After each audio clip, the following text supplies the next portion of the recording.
Welcome to the Mindfuckery podcast, which is featured in FeedSpot's Top 20 Emotional Abuse podcasts. I'm your host, Elizabeth. In here, we explore areas that others fear to tread. We talk about the mindfuck that was your life. We talk honestly about what happened, because, beautiful soul, these honest conversations are key to creating the life you were born to live. I wrote my first book, Finding Lily, sat on a beach in Greece as my marriage was crumbling around me. And my second book, The A to Z of Emotional Abuse, followed as I discovered a new language, words and phrases. My third book, Divorce Matters, has been written to support you through this process, and it's an important part. You can get the closure you need, heal the wounds, and because your divorce matters are important as well, getting all the information you've been told not to ask for. And from here, you can start to create the life you deserve to live. I'm the founder of the Divorce Sanctuary and Wound Talking. I've been a woundologist for over 20 years, working with past life wounds, clearing ancestral trauma, and working with this life wounding. And I'm on a mission to help educate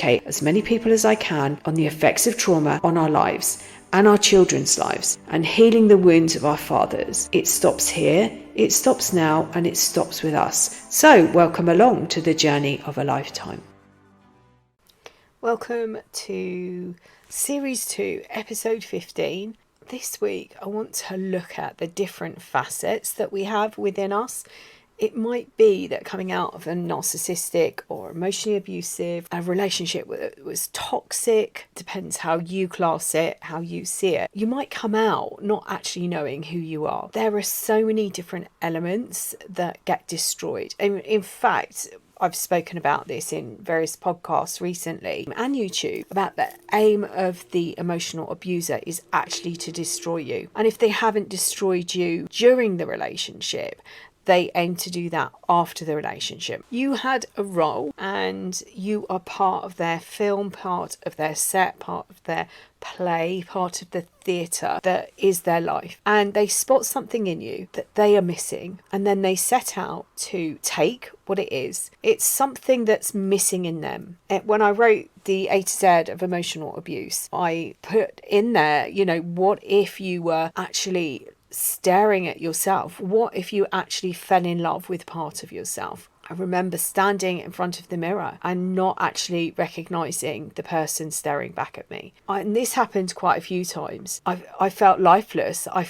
did not have an emotion. But the weirdest thing was I could be triggered and feel so much pain. There was nothing left of me. And I described it as being a shell of my former self, because I felt hollow. I had no emotion. I couldn't engage with anyone, and I could not feel or get in touch with any of my feelings. And there are 5 elements. I've spoken about this.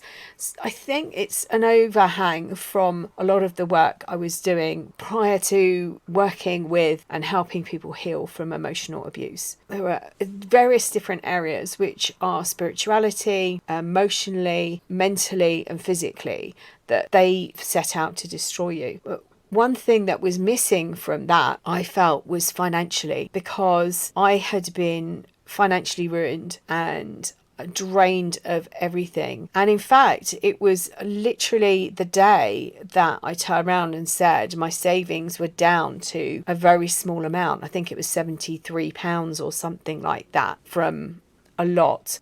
That was as if that discard was more or less final there and then on the spot. I felt another disengagement. I'd felt one a few months before, and this was like as if I had nothing left. I could not support him anymore. And within a very short space of time, that relationship was over. So I felt it wasn't just 4 areas. I felt it was 5 areas. So I started to include that in. So they set out to destroy you emotionally. They set out to destroy you mentally, physically, spiritually, as your morals. This is how you view life. This could be everything that you've held really important. This could include your boundaries and things like that. We are multifaceted, and the recovery is about inner standing, which is the most important part. Inner standing who you are, inner standing what happened, inner standing why it happened, and understanding the role that you played. And when I say the role,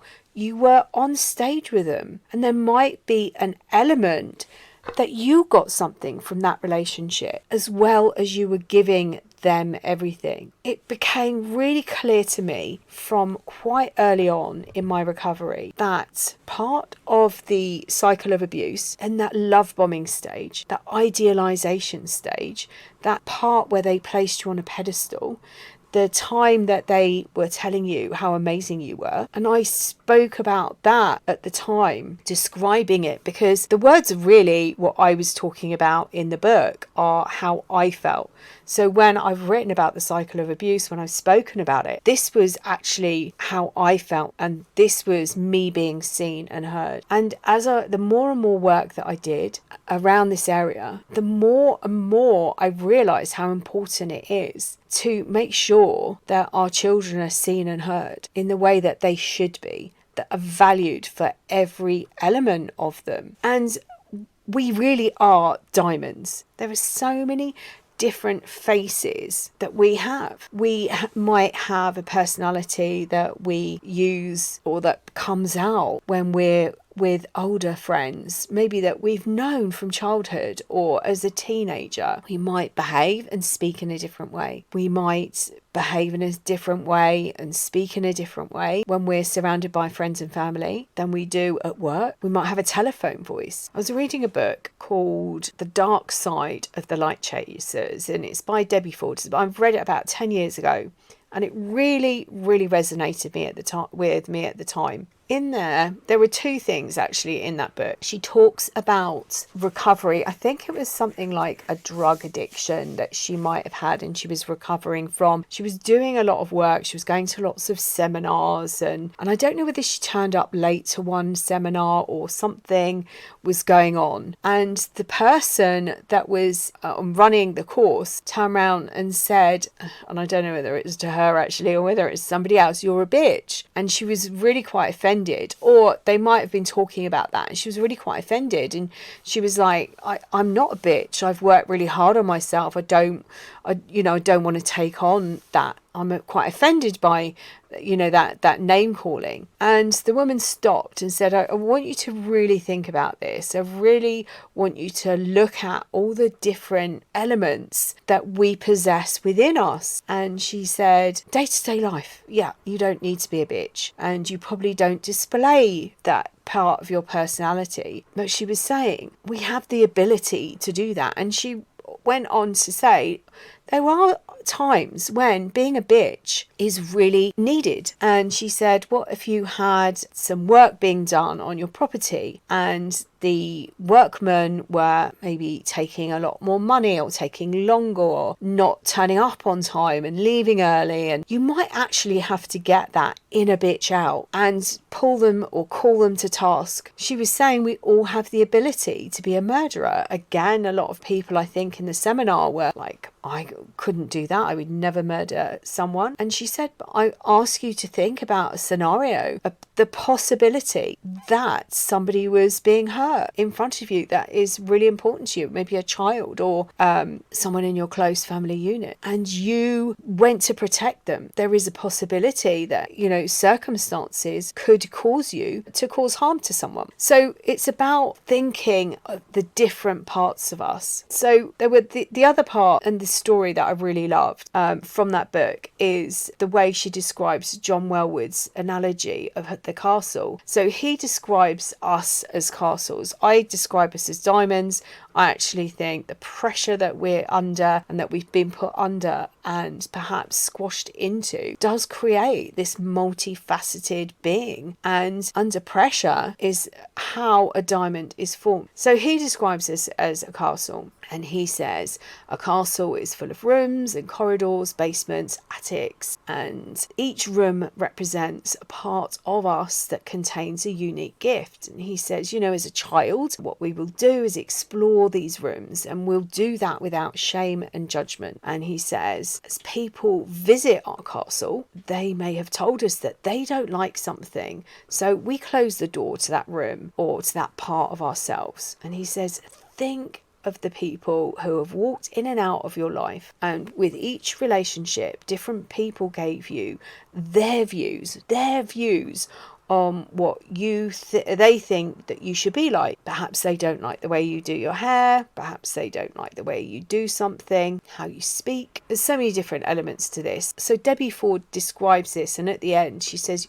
you wake up one day and you've closed all of these doors to all of these parts of your personality, and you wake up one day as a 2-bed semi. Perhaps you were told your rooms were too loud, or the colours were too bright, or maybe the rooms were too quiet, or the colours clashed. And you might have realised that you had rooms that nobody else had. So you closed those ones off to the public, not really knowing what to do with them. And John Welwoods says, we can only find the key to our uniqueness by opening all of the doors in our castle. This might be quite scary and daunting, or it might appeal and it might be quite exciting. Think of it as like taking the dust sheets off and uncovering all the beautiful rooms, maybe the love, courage, elegance and grace within you. You might have some of these rooms slightly open, but you're protecting elements. Like opening up the rooms of creativity and femininity, honesty, integrity, health, assertiveness, sexiness, power. Throwing open the doors and the windows to the rooms of hatred, greed, fragility, laziness, arrogance, evil. And by shining the light in there, you can start exploring those. Have you ever been in a situation where you've taken an instant dislike to someone? I'm sure you can think of a situation, actually a reflection. This is the dark side, the shadow side. And it might be that all you can see is darkness, or that's all you feel. And to me, this is exactly what's happened in these relationships.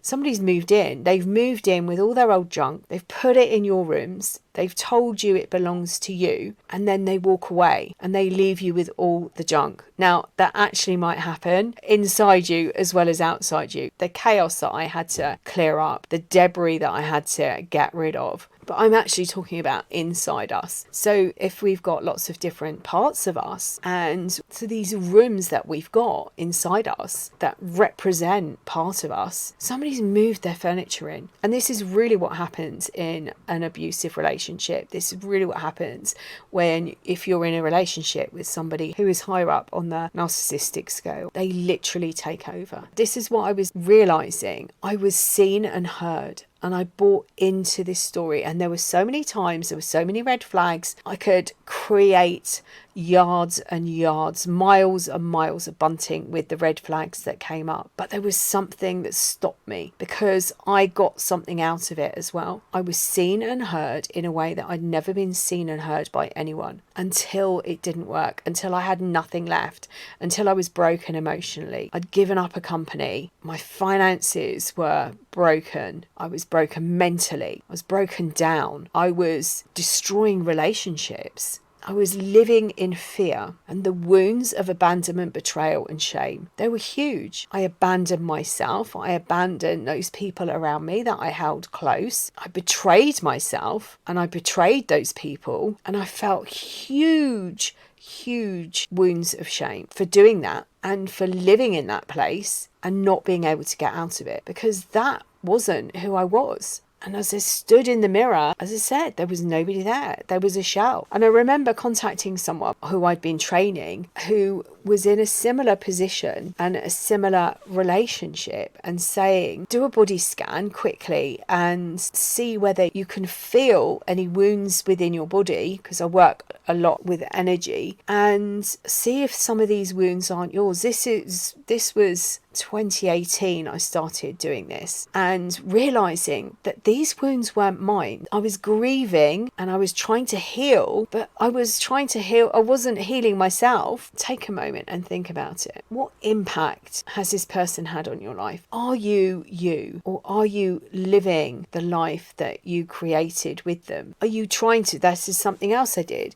I tried to recreate the fake future. I tried to live that, and all it did was destroy me, because it was fake. Everything was built on really weak foundations. In fact, they weren't foundations. It's like trying to build a house, and rather than digging into the ground, you just put a few slabs down, and then expecting the ground to support you. It's like planting a tree and not allowing the roots to grow out and support as the tree grows up and grows out. It needs the roots going deep into the earth to support it. And if you are in that position at the moment where you look in the mirror and you don't recognize that person staring back at you, this is about finding your wounds, doing your healing and working out what belongs to you and what doesn't. Can you remember who you were before you even met them?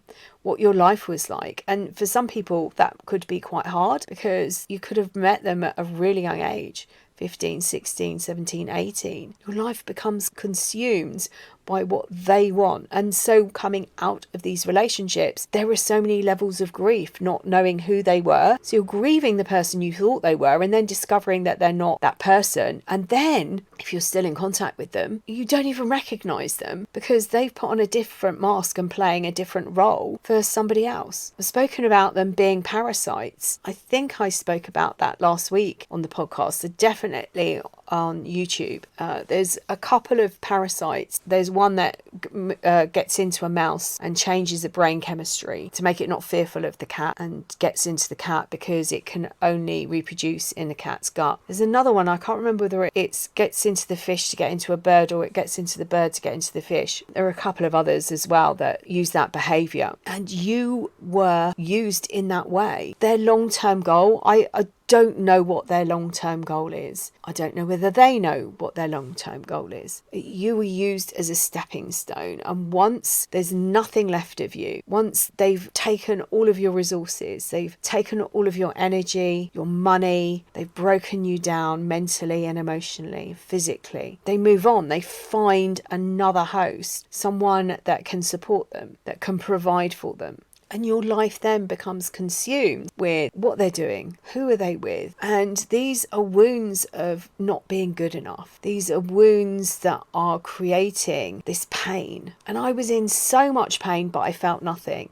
I'm staring in the mirror at myself and I'm completely numb. I don't know who I am. My brain doesn't function. And the only time I feel alive is with a trigger, because that's the only time I can feel anything. And the way I discovered to work on myself and to come out and be more present was by grounding, by breathing, and by having honest conversations. And the honest conversations is so key to healing, because you're actually getting in touch with the parts of yourself that are hurt, with the wounds, your wound talking. And it's so powerful and life-changing. You are a multifaceted diamond or a castle. Take your pick. I prefer diamond. Do love a diamond. But if we look at the castle, which actually I'm thinking might be a better analogy at the moment to explain how they've done that. They've turned up with their removal van and they've slowly unpacked it. They might have hidden it around the corner.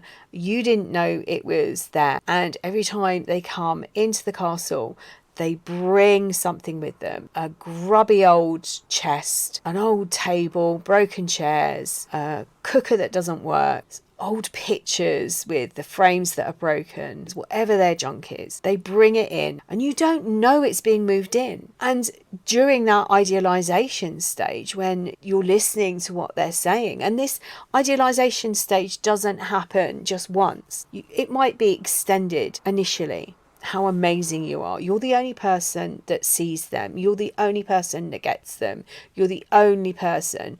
But while they're doing it, they're telling you about their exes. They're telling you where their exes went wrong. And you're thinking, well, this was how I explained it because this is what was going on. So they tell you about their crazy exes and they're doing it in a way and they're using it as a form of triangulation. It's really clever because what they're saying is how amazing you are. This is what this person did wrong. Subconsciously, you're thinking, I better not do that because I'm going to end up like the crazy ex. Really clever, really painful, really dangerous. So the idealization stage goes on for a long time. And then they do a bit of discard and they might take you back to the idealization. They do a bit of devaluation and they take you back to the idealization. how amazing you are. They're really sorry for whatever it is that they've done. They're never going to do it again. All they do is hide their behaviour a bit better if they've been caught out at something, or they're doing it to test you, and they are getting you to move people out of your life that could be a threat, could see through them, could challenge them and see who they really are, and they aim to destroy them in the way that they've destroyed you. So open up if you can. Throw open all your doors. Have a spring clean. I know we're in the summer, or depending where you are in the world, I think some people are going into their winter. Throw open your doors and your windows. Get your duster, feather duster on a stick. Go round and get all the cobwebs. Make sure that you're grounding. Make sure that you're breathing. But the key is these honest conversations. 3 areas to look at: abandonment, shame, and betrayal. And you can talk to your wounds and say, who are you? What do you want? How old are you? If you're really interested in this, I think I might